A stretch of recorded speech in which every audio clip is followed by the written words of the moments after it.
Mais Jean l'évangéliste nous dit bien que si l'on écrivait tous les détails de Jésus, de la vie de Jésus, tous ces détails, la terre entière ne pourrait renfermer tous ces livres, tellement il y avait de choses à dire sur Jésus. Et je ne sais pas, ce matin, après la louange, si vous avez ressenti la même chose que moi, je sentais comment Jésus nous étreignait sur son cœur. Qu'est-ce qui a senti ça? Comment Jésus nous serrait sur son cœur, mais vraiment, je suis sûre, Jésus est là. Et nous ne sommes pas conscients des fois, mais il est réellement ici. Et il nous guide. Et ce matin, si je veux parler de Jésus, faisais partie d'une aumônerie durant 10 ans dans un hôpital. Et donc, je visitais les malades, mais c'était des femmes qui avaient accouché. Donc, en moyenne, par semaine, je voyais au moins 25 mamans dans la semaine. Et beaucoup de nouveau-nés, naturellement, les nouveau-nés sont tous jolis, hein. C'est vraiment attendrissant de voir ça. Mais j'ai remarqué, j'ai détecté cette pauvreté spirituelle. Les gens, ils avaient tout, ils ont la famille, ils ont le joli bébé, ils ont des enfants, ils ont un mari, mais Dieu, ils n'en ont pas besoin. Combien? Mais je leur faisais une visite de courtoisie. Et un jour, je vais vous raconter cette histoire, elle est réelle. Je suis tombée sur une maman qui m'a dit, son petit garçon est venu en visite avec le papa pour voir leur petite sœur, sa petite sœur, et il avait 6 ans, ce petit gamin. Il rentre dans la chambre, et comme c'est une clinique qui est chrétienne, il y avait une croix. Et il dit, « Maman, c'est qui celui-là » Et il paraît que la maman et le papa, ils étaient embarrassés pour répondre au gamin qui c'était. Moi, j'adore Dieu, comment il passe par les enfants comme ça, et qui coince les parents. C'est un Dieu magnifique qu'on a. Qui c'est celui-là?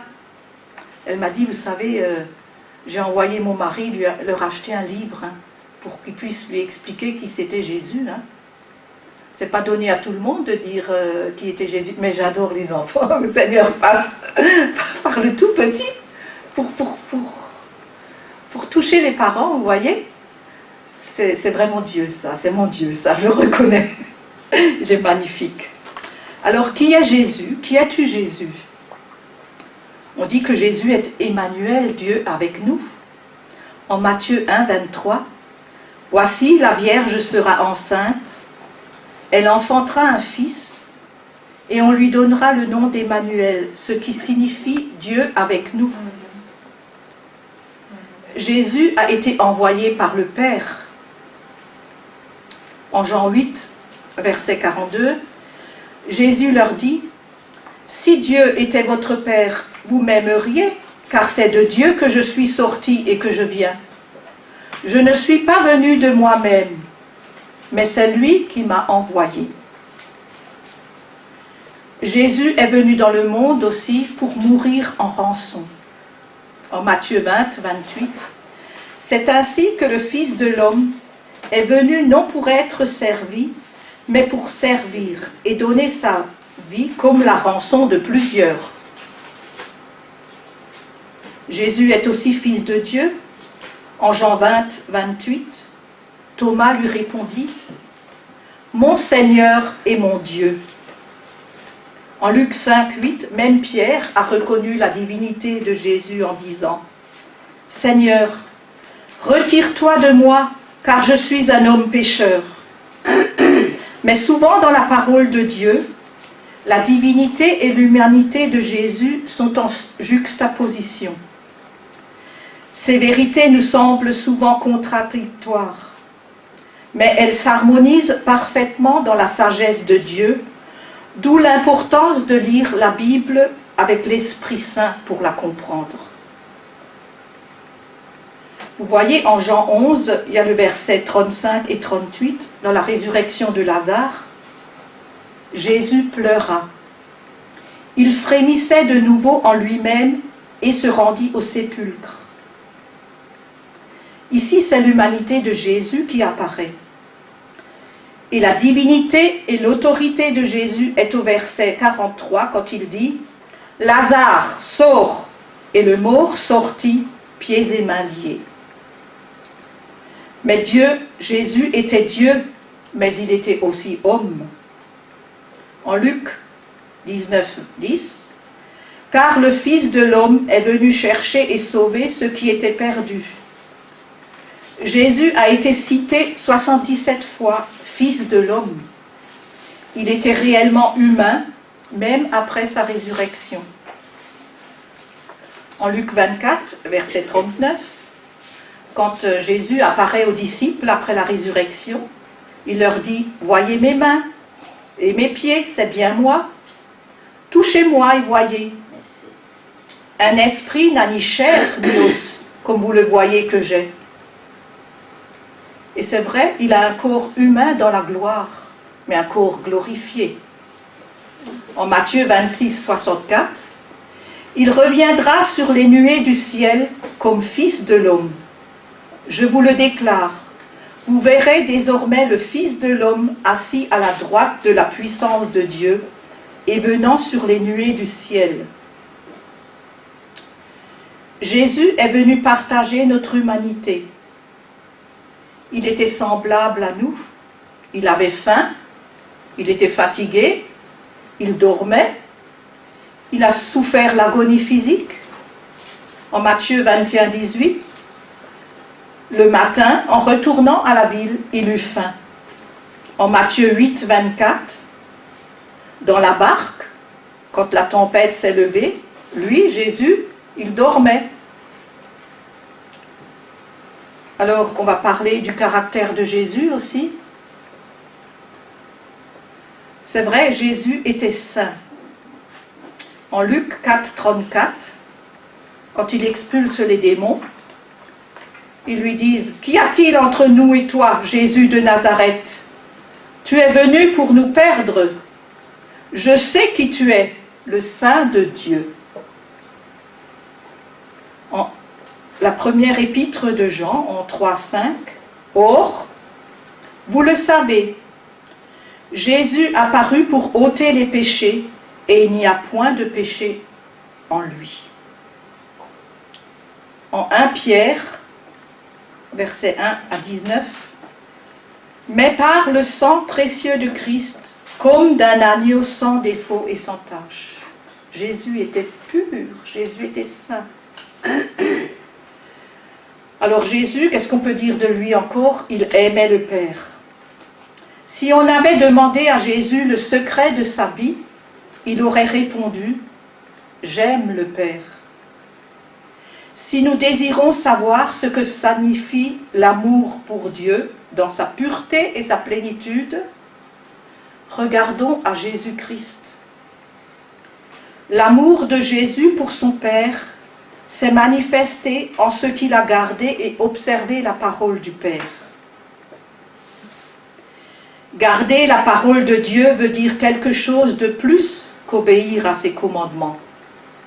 On peut obéir à des ordres sans que l'amour accompagne cette obéissance. Mais nous gardons ce que nous considérons comme un précieux trésor. C'est ce que Jésus a fait. Son bien le plus précieux, il le gardait comme d'autres gardent leur or ou leur argent.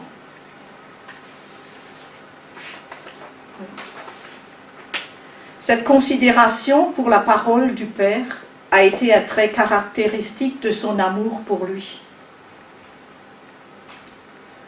En Jean 8, 55, Jésus dit « Pour moi, je le connais. Et si je disais que je ne le connais pas, je serais semblable à vous, un menteur. Mais je le connais et je garde sa parole. » L'amour de Jésus pour son Père s'est manifesté dans la soumission à la volonté divine. À Gethsémani, il priait ainsi « Mon Père, s'il n'est pas possible que cette coupe s'éloigne sans que je la boive, que ta volonté soit faite. » Christ a aimé les siens. Mais qui sont les siens? Ce sont ceux que son Père lui a donnés et qui sont venus à Christ, les disciples. En Jean 6, 37, « Tous ceux que le Père me donne viendront à moi, et je ne mettrai pas dehors celui qui vient à moi. » Toujours en Jean 17, 12, « J'ai gardé ceux que tu m'as donnés, et aucun d'eux ne s'est perdu, sinon le fils de perdition, afin que l'écriture fût accomplie. » Et l'amour de Christ pour ses disciples sceptiques s'est manifesté par sa patience, même quand il s'agissait de Thomas. Vous vous souvenez de l'histoire de Thomas, qui ne voulait pas croire que Jésus était venu voir les disciples. Jésus lui dit, « Avance ici ton doigt, mets ta main dans mon côté et ne sois pas incrédule, mais crois. » L'amour de Christ pour ses disciples s'est manifesté lorsqu'il leur a révélé et fait connaître les choses du Père. En Jean 15, 15, « Je ne vous appelle plus serviteur, parce que le serviteur ne sait pas ce que fait son maître. Mais je vous ai appelé amis, parce que je vous ai fait connaître tout ce que j'ai appris de mon Père. » Un des caractères aussi de Jésus, c'était naturellement l'amour pour les âmes. En Luc 19, 10. « Car le Fils de l'homme est venu chercher et sauver ce qui était perdu. » Le but suprême de Christ était de sauver. Ce n'est pas les honneurs, les richesses ou un royaume. Il avait laissé derrière lui des gloires plus grandes que celles du monde pour sauver ce qui était perdu. Une seule âme a un prix inestimable, et il se réjouissait lorsque les âmes perdues étaient retrouvées. En Luc 15, 5, 7, c'est donc la brebis égarée. Lorsqu'il l'a retrouvée, il la met avec joie sur ses épaules. De même, je vous le dis, il y aura plus de joie dans le ciel pour un seul pécheur qui se repent que pour 99 justes qui n'ont pas besoin de repentance. Il y a 2 jours, il y a un ami qui m'a téléphoné et il m'a dit, tu sais, aujourd'hui j'ai été à un enterrement. Et c'était une dame que j'ai suivie il y a peut-être 2 mois. C'est un collègue de travail qui lui a dit, écoute, j'ai ma sœur qui est au bout du rouleau, elle a un cancer, stade terminal, et je ne sais pas ce qu'il lui a pris, il m'a dit, j'ai dit, on prend la voiture et on y va. Il est allé jusqu'à Bourg-en-Bresse, c'était assez loin de chez lui. Ils sont allés à Bourg-en-Bresse, ils ont vu cette... Et il lui a parlé de Jésus, elle qui était loin du Seigneur. Il lui a parlé de Jésus, et elle était complètement transformée. Et il m'a dit, elle vient de partir, elle est décédée, mais vraiment, il a dit, je te raconterai quand je viendrai chez toi, tout ce qui s'est passé.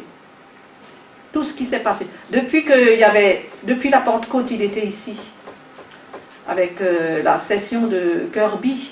Il a dit, j'ai été transformé. Et je ne sais pas ce qui m'a poussé à dire, je parle rarement à ce gars, je ne sais pas ce qui m'a pris pour lui dire, on y va. Et elle est partie dans le Seigneur. J'ai dit, c'est vraiment beau de voir d'accompagner des personnes à la porte du ciel. Hein. Je peux en témoigner. Hein. Je travaille donc dans un hôpital. Bon, je suis bientôt à la retraite, heureusement. Mais j'ai vécu des choses merveilleuses. Il y a déjà, je vais vous raconter une histoire, il y a plus de 30 ans, donc je fais des nuits, et le matin, je devais distribuer les thermomètres avant que les collègues reviennent la journée pour les récupérer. Donc je passe, je distribue dans toutes les chambres le thermomètre, et il y avait une dame. Elle ne parlait pas beaucoup elle ne parlait pas, communiquait pas. Et puis je la voyais, je lui dis, vous avez mal? Elle me dit, bien sûr, j'ai mal. Et je ne sais pas ce qui m'a pris, mais j'étais jeune à l'époque encore. Hein. Je lui ai dit, mais remettez tout cela à Jésus. Remettez tout cela à Jésus. Toute votre vie, tous vos contraintes, toute votre maladie, donnez tout ça à Jésus. Mais Si vous saviez, j'ai vu des gouttes de... Elle pleurait. C'était comme des perles précieuses qui tombaient sur ses joues. Et c'est alors que j'ai senti Jésus à côté de moi. J'ai senti le parfum. Vous savez, le parfum céleste. Vous l'avez déjà eu, ce parfum céleste. D'un coup, j'ai senti ce parfum à côté de moi. Et j'ai juste dit à la dame, je prierai pour vous. Et elle m'a répondu que Jésus me cherche. Je suis revenue 2 jours après, elle n'était plus là. Jésus l'avait cherchée. C'est pas merveilleux? Jésus entend et exauce. Et un autre témoignage aussi. On avait un monsieur de 40 ans, il avait un cancer du poumon. Et le cancer du poumon, vous savez que la fin c'est douloureux parce qu'ils étouffent en mourant. Et l'anesthésiste lui avait proposé de lui faire un sommeil chimique pour l'endormir, pour qu'il ne souffre pas. Et il a refusé. Il a dit non, je ne veux pas. Mais il avait souvent mal, il fallait faire de morphine et tout ça. Et puis moi, le lundi, c'était un lundi de Pâques, je suis allée dans une réunion charismatique. Et là, c'est vivant, oh, alléluia, Jésus est ressuscité et tout. Les gens étaient heureux et tout. Et moi, dans mon cœur, j'avais pas le cœur. J'étais triste. Parce que j'ai dit à Jésus, comment je ne peux pas être joyeux, Jésus, quand je vois que mes frères et sœurs souffrent. Alors Jésus, j'ai dit, viens lui apporter ta paix. Viens lui apporter ta paix et viens le chercher. Et je vous dis, quand je suis revenue 2 jours après, l'infirmière m'a dit les mêmes mots que j'ai dit à Jésus. Elle me les a répétés. Elle m'a dit, il est parti dans une grande paix. Alors que c'est assez impressionnant quand on étouffe. Il est parti dans une grande paix. Voyez comment Jésus répond. Pour ça, je dis des fois, il répond plus vite qu'une lettre à la poste. Parce que Jésus, il agit de suite. De suite. C'est vrai qu'on a souvent des épreuves, mais il est là. Et ne désespérez jamais. Jésus répond aux prières, même s'il ne répond pas toujours tout de suite, mais quand c'est dans sa volonté, il peut en un clin d'œil répondre. Et donc, je parle de la compassion de Jésus en Matthieu 9, 36. En voyant la foule, Jésus fut ému de compassion pour elles, parce qu'elles étaient fatiguées et dispersées, comme des brebis qui n'ont pas de berger. Il était ému de compassion de la multitude affamée. C'est le miracle de la multiplication des pains. Il avait compassion des malades, des lépreux, de ceux qui étaient victimes des esprits impurs. Il consolait celles qui pleuraient un être aimé. C'est la veuve de Naïm. Il compatissait à toutes sortes de misères humaines. Le cœur de Jésus le poussait vers ceux qu'il était venu aider et sauver. Alors, je me pose la question, et je vous pose aussi cette question. Suis-je prêt à lui ressembler et à affirmer que ce n'est plus moi qui vis, mais Christ qui vit en moi? Et quiconque me voit, peut-il confirmer cette parole en me voyant vivre?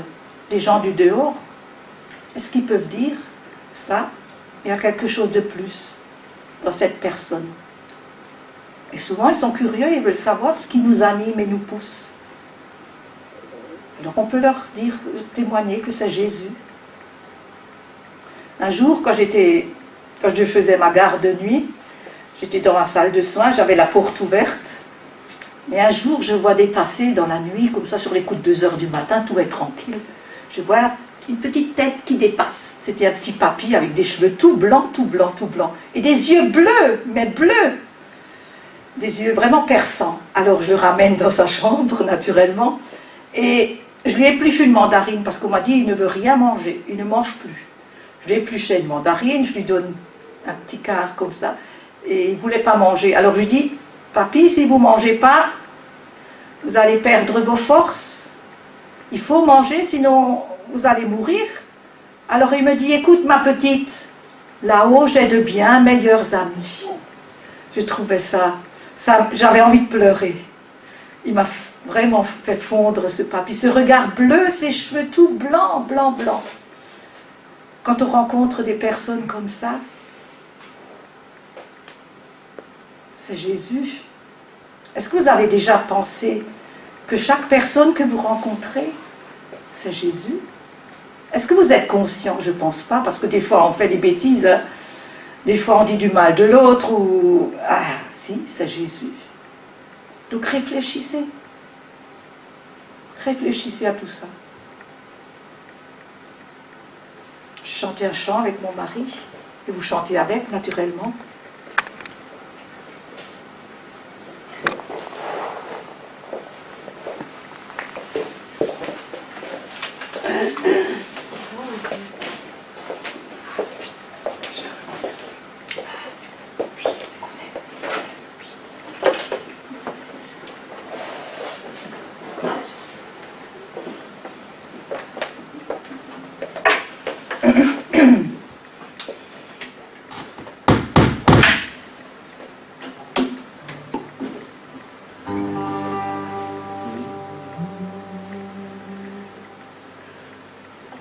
Te ressembler, Jésus, c'est mon espoir suprême. Penser, agir, aimer, toujours plus comme toi. Te ressembler, Jésus, c'est mon espoir suprême. Par ton esprit en moi, semblable à toi, te ressembler, Jésus, c'est mon espoir suprême. Penser, agir, aimer, toujours plus comme toi, te ressembler, Jésus, c'est mon espoir suprême. Par ton esprit en moi, semblable à toi. Jésus est là ce matin et je vois qu'il veut verser dans plusieurs personnes ou même raviver des entrailles de miséricorde. C'est un don de compassion que le Seigneur veut donner. Il n'est pas pour nous, mais il est pour aller vers nos frères et sœurs. Le Seigneur va vous envoyer des personnes vers vous. Si vous vous sentez concerné, mettez votre main sur le cœur. Le Seigneur va envoyer des personnes vers vous, des personnes qui sont déboussolées, des personnes qui souffrent. Il faudra les encourager, les relever. Et vous pouvez répéter avec moi ceux qui veulent servir le Seigneur. Seigneur Jésus, je renonce à la gloire et aux honneurs. Je renonce au monde pour ne servir que toi, mon roi. Seigneur Jésus, ce don merveilleux de la compassion. Je le reçois avec respect. Je veux l'utiliser pour mes frères. les frères et sœurs que tu enverras vers moi, frères et sœurs que tu envoyeras vers moi, ceux qui souffrent, ceux-là qui souffrent, ceux qui ont soif de toi, Jésus. ceux-là qui ont soif de toi, Seigneur. Passe à travers moi, Jésus. Je veux être le canal par lequel tu passes. Je te rends grâce et je te bénis, Jésus. Amen. Amen.